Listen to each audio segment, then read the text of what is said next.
When you are being consumed by darkness, or when life isn't going the way that you want it to, when every day might just be a struggle to get out of bed in the morning, 90% of the whole battle is to just keep going. It's been said before, if you are in hell, don't stop. Keep moving forward. Because if you stop in hell, you stay there. It's like the environment and the ghouls start trying to grab you and pull you back down and make you become a part of the madness of things. You get consumed by the darkness. And when we are in this state, we are very weak. We lack much will because the life force within us has been drained. And without life, you cannot live. It is the same thing that when you turn off the lights, darkness is what remains. And so when the life is drained from within us, death takes its place. And the more death we have within us, the more we suffer, and the more our entire world gets surrounded by darkness. The more we are cut off from this source of life within us, the more we are in hell. As I like to say, hell is synonymous with separation, and heaven is synonymous with union. Separation from and union with God, or consciousness, or life. One example I like to use when describing how we get cut off from life is, imagine if your body was the earth and the source of life was the sun, which in reality it is. When the earth is in its natural state, the sun can shine its warmth and its light upon the earth and allow life to grow. But there's a little something called the mind, and the mind has the power to create imbalance. And so what happens is the mind starts creating these little satellites that orbit the earth. These satellites are like the stuff in our mind, our ideas, the thoughts that we choose to focus on, our attitudes and our beliefs, basically just the stuff in our head. And what happens for a lot of people is that they get so many satellites orbiting around them, so much stuff in their mind going on at all times, a never-ending stream of thoughts, that the sun, in all of its power and its glory, is actually unable to penetrate through this constructed outer wall, this outer shell. And so the earth becomes shrouded in darkness, and death begins to arise, for no other reason but the fact that life is not there. It cannot reach the surface of the earth. So too, the more mind activity we have, the more noisy it is, the more we are cut off from the source of life, and the more we feel irritation and pain and suffering and uneasiness and tension. We become restricted and uncomfortable. Practically speaking, throughout our days and our life, we have our focus spread out in all of these different directions. Our attention span is like a goldfish, less than a goldfish. And where attention goes, energy flows. This energy that is the force of life, that is our power. And so we experience death by 1,000 cuts, 1,000,000 tiny holes in our ship on the sea of life. In that, in all these different places, our energy is being leaked. So we lose power step by step by step. And over a long period of time, not realizing what is going on, we find ourselves in hell, surrounded by darkness, engulfed in suffering. And so what do we have to do? We have to start patching up all of these holes in our boat, finding and paying attention to where our energy is being leaked. What are the things that we are focusing our attention on a daily basis? What are the repeating patterns that seem to always get our attention? What are the addictions and self-destructive behavior that we continue to engage in that steal this life force from us? Who are the people that we are around that make us feel negative and worse? And one by one, we cut off all the negative sources of energy leakage in our life. And we gain more and more power, more and more will to live. We gain more and more clarity. And so the way to escape hell is first finding the easiest hole to patch up. If you have 20 years of smoking addiction, you probably don't want to give that one up first, because you have all these other tiny things that are stealing your power, so you are not yet powerful enough to handle that strong of an addiction. I like to think about it in terms of like a video game.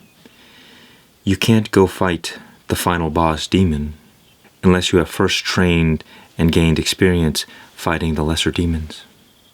You fight the easiest ones first, defeat them, gain some wins, gain some power. You get stronger, and then you have the ability to handle these more difficult problems. And each win encourages you and helps you persevere. And not only do you stop the energy leakages, but you begin to engage in actions and thoughts that give you more energy. And for me, the absolute best thing we can do, by far, is do some exercise first thing in the morning, moving the body, circulating our energy, stretching, and going for a walk, or going for a jog or a run. Because think about it, during deep sleep, our body has been sitting still for a long period of time. And for the body, stillness is death, and movement is life. Which is why if you stay still, being not active for a long period of time, you can't expect not to get depressed, not to feel bad, because your body is meant to act out in the world. It's meant to do things, accomplish tasks with these hands. And so if you're not doing anything with your life, if you're just sitting around, or perhaps you could be wasting it, there will be something inside you that is dead, that feels rotten, and it will continue to rot us from the inside. So it's not only enough to regain our energy and then start doing things that give us more energy, circulating it, doing exercise, getting morning sun, but also we have to live our purpose, this inner calling within us that drives us to engage in certain actions. It evokes certain desires within us. And so even if we exercise and life seems to be going generally pretty good, there's no reason to complain, but we might still feel an emptiness within, some kind of negativity that lingers. And this could be because we are not answering the call of our conscious. We are not on the soul's journey. And so you can know whether or not you're on the right path by what is called the emotional guidance system. And this is not just your fleeting feelings, but the quality of your current state of being. Do you feel peaceful and content, satisfied? Or do you feel tense and anxious or miserable? How we feel is a direct guide that can help us stay on the right track. It's like our compass. Most of the time, as Eckhart Tolle would say, any tension, any resistance, any suffering is a loss of the present moment, getting caught in mind activity. Because in the present moment, you are in a state of no mind, so there are no satellites blocking the light from reaching you. The less mind activity you have, the more peace will arise.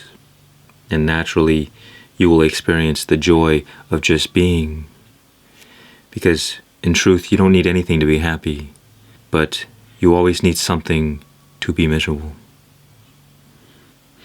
So a lot of the times we get ourselves in hell because we are so in resistance to what is. Our reality is not happening the way we want it to happen. And so this is where the power of surrender and acceptance comes into play. On the physical level, we circulate our energy. On the psychological level, we stop the energy leakages, be very careful of where we focus our attention, and start valuing our energy. And we can kind of tie this all together by surrendering to the present moment and allowing things to be as they are. Because in this relaxed, easy, natural state, we are not getting pulled in all these directions by the mind. In fact, we are connecting directly to the source of life within us. Because life happens in the present moment. And so if we are not in the present moment, we are not truly living. Exercise is probably one of the greatest tools to get us into the present moment. Because when the body is overwhelmed, the mind cannot think. And you use up a lot of excess energy that would otherwise go to thoughts. Which is another reason why if you don't move, or if you stay in one place for a long period of time, all of that energy in the body will naturally go up to the brain, into the mind. And so your whole reality will be colored by a storm of thoughts, and you will live very ungrounded. And when we are not grounded, we do not feel safe. There is fear and anxiety. So the way we can escape hell, it's like a 3-step process. We begin to move and circulate our energy, allowing us to harness a bit more power. Then we become more aware of where our energy is going, what we are focusing on, and we stop focusing on things that are negative from the smallest to the largest. We stop the easiest addiction first so that we can later on tackle the more difficult addictions. The more we move, the more power we gain, the more clarity arises, the more aware we are of where our energy is going. And then we practice the art of present moment awareness. Because when we live from a place of awareness, we can still have a whole mind storm going on, but we are not feeding it and reacting to it. We can watch it arise and fall. And so you see, the less we feed our thoughts our own power, the less power they have. Because thoughts have no power of their own. They have to steal power from us.